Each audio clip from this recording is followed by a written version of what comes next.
हाँ राधिका जी, तो आपके बारे में सुन के बहुत अच्छा लगा, आपकी बचपन की जो कहानियाँ हैं। तो हम आगे थोड़ा बढ़ते हैं, तो और भी थोड़ा जानना चाहेंगे कि आपको बचपन से, आप जो कह रही है कि आपको 5 साल की उम्र से ही नृत्य के प्रति या भगवान के प्रति इतनी आप लीन हो गई है, तो और थोड़ा कहानियाँ बताएं, कहाँ से आपको ये इंस्पिरेशन आया? आप देखिए, सब लोग तो, हम लोग बचपन से बड़े हुए, हम लोगों को कभी इंटरेस्ट नहीं आया था। हम लोग बस डांस इज डांस, वो हमारा डेडिकेशन था, हम लोग वही करते थे कि वो हमारा पैशन बन गया था। लेकिन आपका जो है एक स्पिरिचुअलिटी से कनेक्शन है, तो वो कहाँ से आपको इंस्पिरेशन मिला?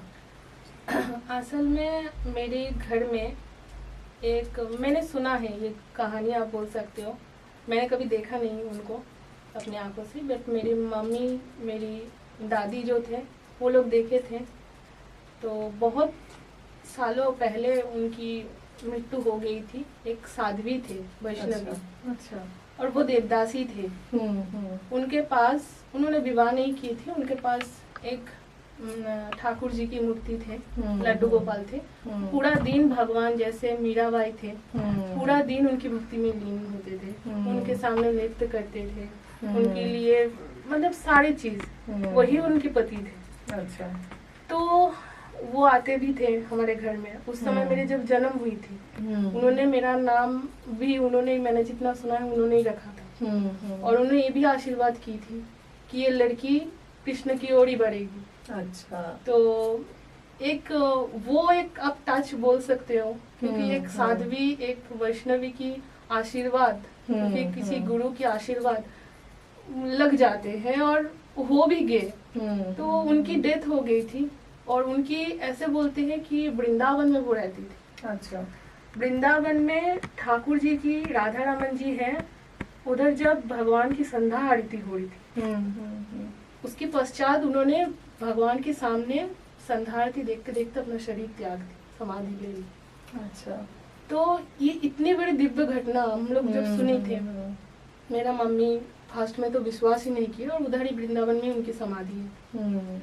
तो बचपन में तो सुनी थी, पर धीरे धीरे जब बड़ी होती गई, भगवान कृष्ण के प्रति मेरी अद्भुत आकर्षण बढ़ती गई, कि मुझे हमेशा कृष्ण संग, मतलब कृष्ण की भजन करना है, उनके सामने नृत्य करने हैं। कोई कोई ऐसे भी बोलते हैं कि शायद उन्हीं का मतलब आशीर्वाद जो थी वो मुझे लग गई है, मेरे को बोलती थी।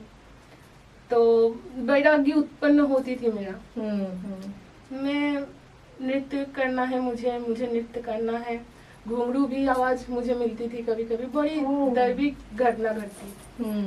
सुगंधी चंदन की खुशबू आती थी, जो ठाकुर जी की, हम लोग जैसे उनकी इतर चंदन लगाते हैं, जैसे जैसे लगाते हैं ना, वैसे वैसे जहाँ पे भी मैं जाती थी, या फिर मैं रात में सोई भी हूँ, कई बार मैंने दर्शन किए हैं, कई बार कई आवाज मैंने महसूस किए हैं। बहुत सारी चीज मैं ऐसे बता नहीं सकती, इतनी सारी डिवाइन चीज जब होने लग गई, घर वालों को भी पता चला कि हाँ जरूर कुछ तो ब्लेसिंग्स है। तो उन लोग भी कभी ज्यादा मना नहीं किए, उन लोग भी मेरे को उसी हालत में ही छोड़े कि ठीक है, तुम जो भी करना चाहते हो तुमको करना है आगे। हाँ, आगे जैसे बढ़ना है। तो वो मतलब सपोर्ट मिलना भी सबसे वो बहुत इम्पोर्टेंट है। हाँ, क्योंकि वो लोग फर्स्ट में तो सपोर्ट ऐसे हालत में नहीं थे, आपको पता ही है, एक मिडिल क्लास घर में, तो थोड़ा सा समाज को भी देखना पड़ते हैं ना। तो वो सारी चीज जब सबको पता चलने लगा कि नहीं, कुछ डिवाइन कनेक्शन है, डिवाइन कनेक्शन, आप में इतना टैलेंट है, हाँ, तो डेफिनेटली बोला। हाँ। उन लोगों ने बोला कि ठीक है, मेरा माता पिता ने उसको सपोर्ट किया कि नहीं तुम। तो फिर आप जब टीनेज में गए, हाँ, कॉलेज में जब गए, मैं उस टाइम पे क्लास 6 तक मैंने डांस कंटिन्यू किया। उसके बाद मेरा फैमिली की कुछ ऑब्जेक्शन आ गई थी अचानक से, जिसके कारण मैं स्टॉप रखी थी, छोड़ा नहीं था, स्टॉप रखी थी। मैं हर शाम को नृत्य करती थी, मेरे घर में भी ठाकुर जी हैं, उनके सामने नृत्य करती थी। तो जब मैं कॉलेज में आई, तो कॉलेज में मुझे तो ज्यादा से ज्यादा पढ़ाई में, संगीत में प्रोग्राम भी होती थी तो मैं करती थी। तो उसके बाद मेरी शादी हो गई, आपको तो मैंने बताया। तो इधर आ गई मैं, बेटा हो गई। बेटा होने के बाद भी 5-6 साल तक तो आपके मतलब हस्बैंड के साथ आपकी मुलाकात कैसे हुई? वो बिल्कुल आर्ट ऑफ लिविंग की तरफ से ही गुरुदेव ने ही दिया है शादी, उनके सामने हुई है विवाह। ओह बिल्कुल। बहुत और बढ़िया। गुरुदेव ने ही मुझे इधर लेके आए। अच्छा। मुझे जब मैं आई थी सब लोग बोलते गुरुदेव की बहू है तो उन्होंने लेके आई थी।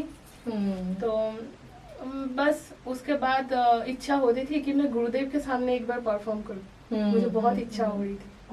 तो मैंने कई बार उनको बताया कि मुझे एक बार गुरुदेव के सामने क्या परफॉर्म करने का मौका मिलेगा।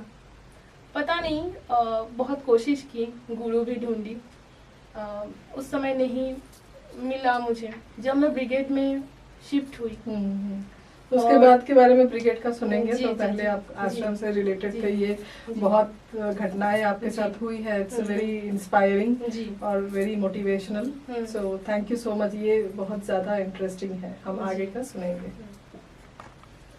राधिका जी, तो आपके बारे में सुन के बहुत अच्छा लगा और ये भी आपने कहा कि आप आर्ट ऑफ लिविंग में युक्त हुए और गुरुदेव की ब्लेसिंग से आपकी शादी हुई और आप बैंगलोर भी आए। लेकिन आपने ये भी बताया शुरू में कि आप इस्कॉन से भी जुड़े हुए थे, तो उसकी क्या कहानी है? आप कैसे जुड़े, आप कैसे कनेक्टेड हुए, कब कैसे वहाँ के भक्त बने? असल में इस्कॉन से मेरे घर ज्यादा दूरी में नहीं थी, थोड़ा पास में 1-2 घंटा की रास्ते में थी मेरे गाँव। तो उधर से मैं इस्कॉन जाती थी गोपी नृत्य करने के लिए, मायापुर नवद्वीप। आपको इंटरनेशनल इस्कॉन जो प्रभुपाद श्रील प्रभुपाद जी ने निर्मित किए थी। तो मुझे उधर से भी बहुत ज्यादा कृष्ण भक्ति में भक्तों को, डिवोटी को देख के भी मुझे अंदर और भी जागृत होने लगी भगवान कृष्ण के प्रति, नृत्य के प्रति, और भी मैं अट्रैक्ट होने लगी। तो मैं जाती थी, मेरे एक रिलेटिव के घर से ही मैं नवद्वीप जाती थी। मायापुर में मैं नृत्य भी किए है भगवान के सामने कई बार जी। तो उसके बाद मैं जब बेंगलुरु आती हूँ तो इधर की इस्कॉन टेम्पल जो है उधर से मैं कनेक्ट करती हूँ। अच्छा। हाँ, डिवोटी होने के लिए। आप किसके थ्रू गए? मतलब यहाँ पे किसी से जान पहचान हुई या? जी हाँ, एक प्रभु जी थे और एक मेरा बहुत अच्छा फ्रेंड थे, वो बांग्लादेश की थी, बट वो इस्कॉन टेम्पल की डिवोटी थी। एक माता जी भी थे। अच्छा। तो वो लोगों का आप बोल सकते हो कि वो लोग मेरे से जब से जुड़े थे मैं और भी लीन होती गई। मतलब एक होता है ना, भगवान किसी न किसी थ्रू कनेक्ट कर देते हैं ना।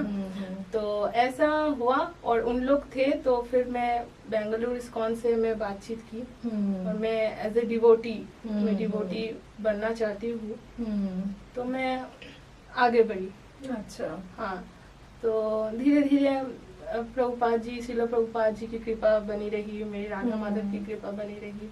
मैं बस भगवान की इतनी कृपा जीवन में मुझे मिली है ना, आज मैं कुछ भी जो भी आप देख रहे हो सब उन्हीं की कृपा है। माता पिता की तो है, माता पिता की बिना आशीर्वाद का कुछ नहीं होता है, गुरु बिना आशीर्वाद का कुछ नहीं होता है। जब मैं डिवोटी बनी तो मतलब एकदम से जो लोग अपने लोग भी दूर गए थे वो लोग भी धीरे धीरे मेरे करीब आते गए।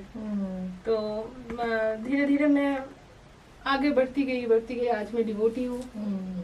और तो आपको कैसे लगता है कि जैसे भगवान आपके साथ है तो जो भी बाधाएं आती है वो धीरे धीरे चला जाता है? तो ऐसा कुछ आपका एक्सपीरियंस हुआ है कभी? जब मैं भक्ति में फर्स्ट टाइम आई थी ना, तो उस समय मुझे मेरे गुरु ने ये बोली थी कि आप भक्ति, कृष्ण भक्ति कर रहे हो, कृष्ण आपसे सब कुछ ले लेगा, आपके पास कुछ नहीं रहेगा। अगर आप तैयार हो भक्ति पथ में चलने के लिए, इतना आसान नहीं है। तो ये इस्कॉन का जो भी डिवोटी करते हैं तो उनको बहुत सारी चीज त्यागना पड़ता है। सबसे पहले तो हम लोगों का कुछ रूल्स में बांधे जाते हैं कि हम इनसे ऊपर नहीं जा सकते।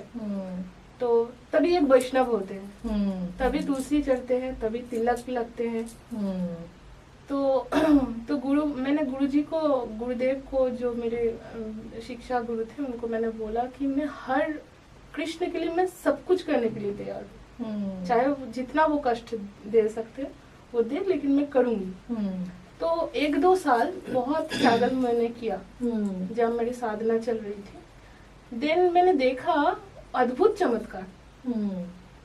साधना जैसे कंप्लीट हो गई, मैं डिवोटी हो गई, वो सारी चीज ऑटोमेटिक हील हो गई ऑटोमेटिक। और उस समय से मुझे रियलाइज हुई कि प्रभु इतनी कृपामयी है, अगर आप उनकी तरफ बढ़ते हो ना, एक कदम बढ़ते हो तो वो 10 कदम आगे आते हैं आपको लेने के लिए। तो उसी से मुझे एक पावर मिली।